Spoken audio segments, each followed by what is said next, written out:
So normally where a serious criminal offense takes place in normal times in our country, you would have the Department of Justice, which would be an independent body. It would go to a grand jury. It would get a true bill. It would indict an individual. It would be sealed temporarily. Eventually, it would be unsealed.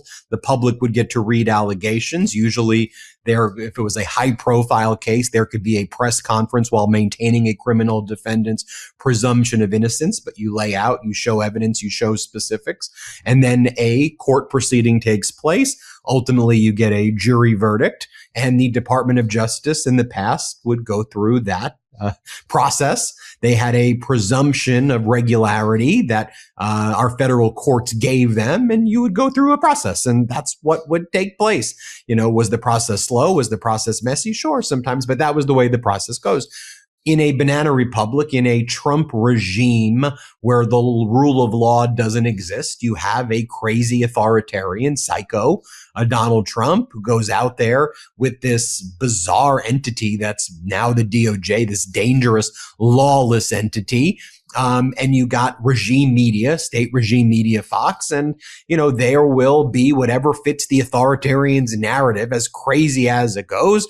Donald Trump is obviously utterly embarrassed, for example, by the reflecting pool, and that everybody could have predicted that because it gets its water source from the Potomac where there's algae, and because algae is a thing, it's alive, it spreads, it reproduces, it's hard to get rid of, and it would likely return unless you change the water source, and painting the bottom of a reflecting pool blue was not going to change the problems with the algae and what the reflecting pool had previously seen, and now it's come back way worse. But, you know, the same way Donald Trump lies about the 2020 election and everything to him is a conspiracy and a lie. He says there were vandals who came into the reflecting pool. They took a knife. They cut 350 feet in the middle, and this is what's actually done it. And they also threw in fertilizer into the reflecting pool, and that's what spread the algae. Could you believe it? It was all going to be perfect until this was going to happen. And then they put out a press release that says radical lunatics deface America's reflecting pool,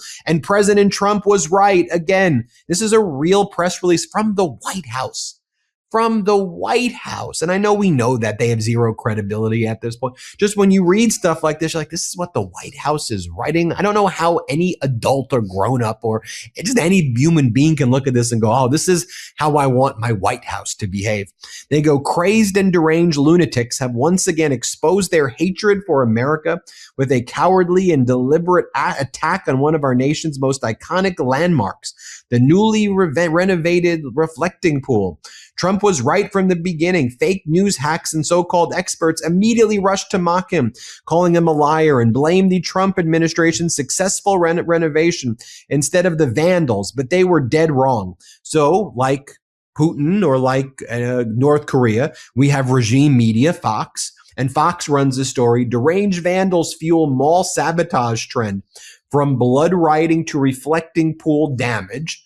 And so what they show as what they claim to be their evidence is it seems to be a young lady who put her hand into the reflecting pool. That's what it shows. She doesn't have a knife. She's putting her hand into the reflecting pool.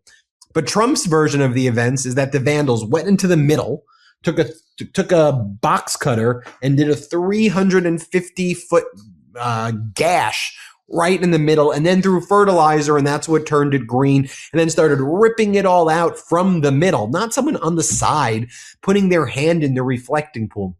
The reflecting pool, by the way, doesn't belong to Donald Trump. It's water. It's a pool. You know, there were images in the past of, not that I would suggest people jump in it and swim in it, but go look in the 70s and the 80s. This is utterly insane that the guy's out there saying that these people who put their hands in or are fascinated by the whatever this thing has become, because Trump keeps talking about it, that they touch it or they look at it, that they're now getting criminal prosecutions against them, and it's become a National Guard resources being put on this thing.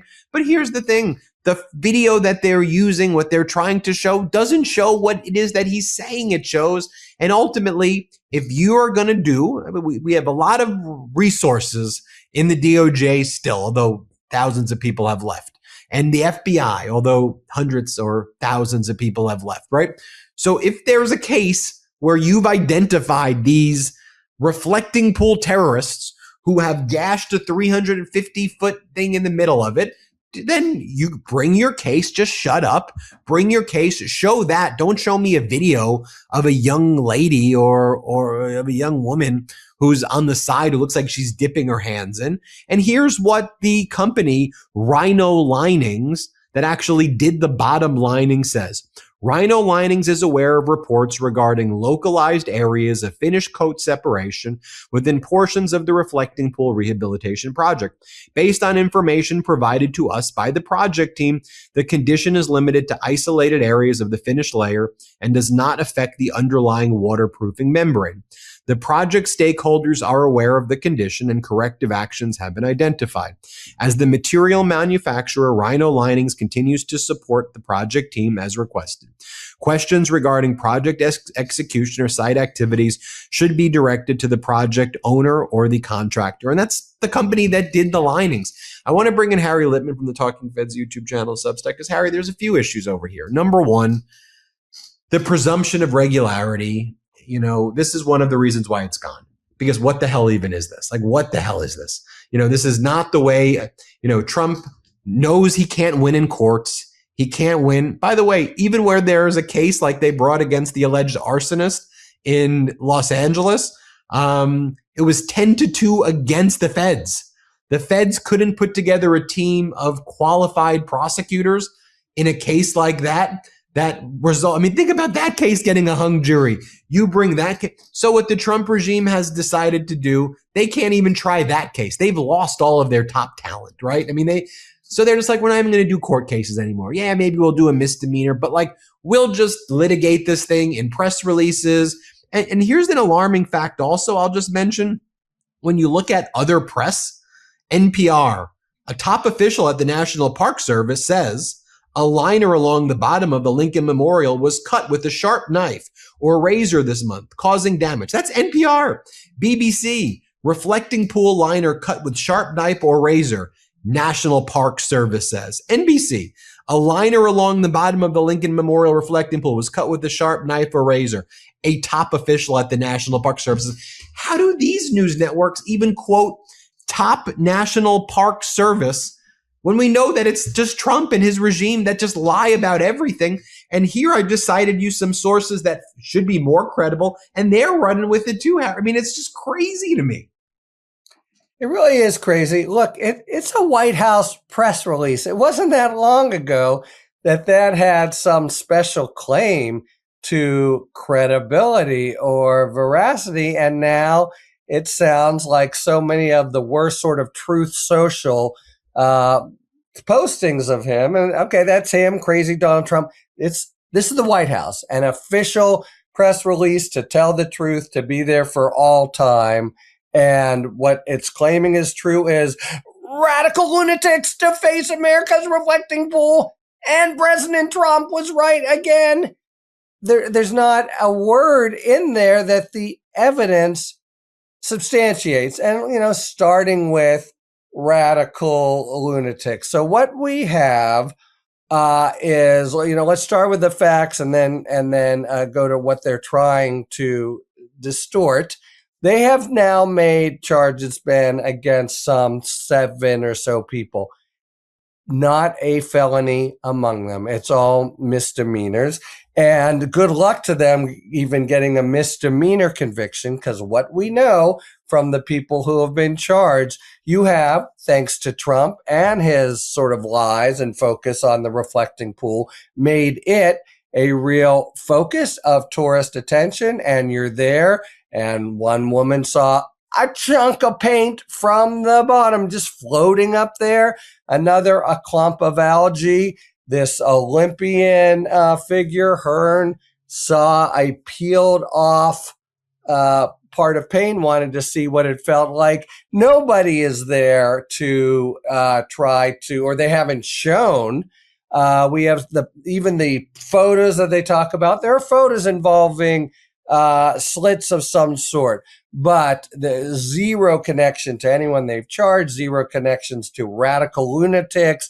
We don't know what it is about, and it's just a total frenzy from the White House, and again to try to substantiate Trump's version of events. It's ironic is, I think, too mild a word, that, now we're going to have this probably embarrassing celebration in his part where no musician with any chops really wants to go. But now the whole focus, he's made it because of these outlandish charges about the reflecting pool and the party line that the White House official press secretary is taking. Imagine something like this is right up there with Pravda, right? Just complete, over the top, ideologically driven, factual reporting in theory from the White House. And that's what's going to be now the whole focus of the Donald Trump party or celebration, as it were. But it's just a complete disconnect, right? They have nobody. They have no radical lunatic. They have no one even to charge except people who have touched, which you can well imagine. And yeah, the video. I think the same thing too. It's pretty grainy, but I sure don't see anyone, pouring chemicals in or trying to deface the pond. I see somebody curious, like all the dozens of people are there, like, man, I've heard how they've totally screwed up this reflecting pond. What the heck is going on? What's the story? And yeah, I'll just make a sort of another comment about it. To me, it's part and parcel of the ballroom and the triumphal arch. Washington, D.C. is a beautiful place. I think all those Capitol buildings and the whole way they sort of hang together. And this is the, early 18th century design. And he's just sort of wrested that away from the people now. Now, the reflecting pool, this sort of serene part of it, is now not just completely garbaged up and green slimed, from west to east, but it's also just got, same as the ballroom, same as the Arc de Triomphe, it's just got Trump crap smeared all over it. And, it's in his effort basically to take charge of and control, and only I can fix it, the skyline itself, to Trumpify it, except when then he gets caught out and his Trumpified reflecting pool is a grotesque green monster. Now it's radical lunatics, unidentifiable. I really think just complete over the top, crazy kind of narrative that you made it the point there that a handful of people are going to buy, and that just only make for more polarization in the country. Yeah, it just shows you it doesn't, it really doesn't matter. I mean, you could say you and I and others used to say jokingly, you could say the sky is orange and his followers would believe it. I mean, you could literally say the reflecting pool is is not what it is. And his followers will say, sure. And he marks, he's like a rabid dog that pees on things. And he marks on our stuff, and ours being, the people. And, it just ultimately is ironic that the Tea Party that led into MAGA with their flags, "Don't tread on me." I mean, they're literally getting their faces peed on by Donald Trump. I mean, I want to get this grotesque, the guy's not just treading on you. He's disgustingly mutilating you, and you're just freaking taking, the "Don't tread on me" crowd are the ultimate people who love being, treaded on. It's crazy. This is not his White House. This is not his reflecting pool. This is not his city. He, like all presidents, and sadly he is one right now, though doesn't behave like one, is a temporary steward and should be a public servant of the public interest, of the public good, a steward of it, where if ultimately you think that the reflecting pool needs an upgrade, or you think the Kennedy Center needs resources, or we need a ballroom, there's a path and a process to present that to the public, to get buy-in and to do that. And you know what? The public may say, hey, before you do that, can you pass that housing bill? Oh, wait, you don't want to sign that? Can you do this, and this for us? And then maybe you really want to do this ballroom. We don't understand the infatuation with it, but you take care of us. You want your silly ballroom? Got it. That's our process. You don't like that process. You like North Korea's system. You like Putin's Russia's. You like other systems. Those are other systems. This is what our system is about. And that, to me, Harry, when I do these stories, it's gut wrenching, man. I'll give you the final word. Look, you're so dead on up to and including your dog metaphor, but with him, in addition, the tradition is not simply you're a temporary steward. It's a very strong tradition of one doesn't honor sitting presidents. You do not put sitting presidents on dollar bills. You do not do monuments to sitting presidents. And I mean, Washington, Lincoln, Roosevelt, all of them. It's a very strong notion. And so it's not simply that he's completely breaking all the norms about self-glory, but doing it here and now. He wants literally to leave behind a grotesquely altered skyline and that's some kind of imperial monument, Mar-a-Lago style or Atlantic City style, and we know how those turned out. To him personally, it's on top of everything else, consummately un-American. Right. I mean, you saw those U.S. passports now that have his face and name on it. The Park Service has his face and name on it. I mean, we don't want that, man. We don't, and if you put a sticker on the passport or the annual passes for the U.S. parks, they don't let you come in. They don't let you have to show his face. I mean, it is some real sick fascist shit. Yeah. Sick shit. Right. On that positive note, everybody hit subscribe, but more importantly, go to Harry Litman's YouTube channel. It's called Talking Feds.